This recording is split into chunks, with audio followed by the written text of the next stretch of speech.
Ce rêve, cet Altus, est-ce qu'à l'époque, c'était déjà bien clair dans votre tête ce que vous voulez faire, notamment travailler sur l'utilisation des écrans maîtrisés des jeunes?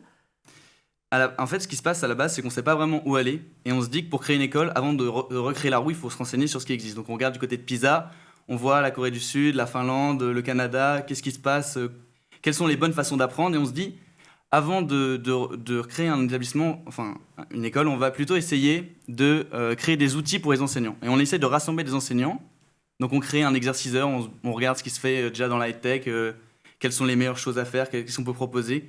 On rajoute de l'adaptive learning parce qu'on se rend compte que c'est ça qui est pertinent aujourd'hui pour les enseignants. Enfin, le numérique, ce qu'il peut apporter, c'est ce que l'enseignant a du mal à faire.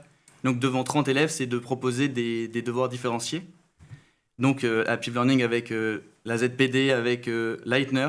Et de ça, on se rend compte qu'on a un problème, c'est qu'on n'a pas d'exercice et il faut qu'on arrive à proposer quelque chose de nouveau pour les enseignants qui n'ont pas envie, enfin qui ont déjà beaucoup de travail, il faut corriger les copies.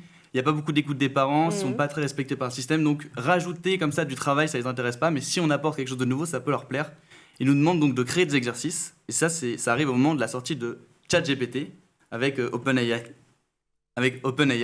Et l'API qu'on va tester de fond en comble pour essayer Alors, de comprendre... l'API qu'on explique, c'est une sorte de tuyau qui permet de connecter une application à une autre ou un service à une autre. Exactement. Ça permet juste d'expliquer ce que c'est. Exactement, ça permet de communiquer, donc comme on parlerait avec un humain via un chat, avec un robot, donc en l'occurrence l'IA générative, et on va chercher les limites pour comprendre ce qu'on peut en faire.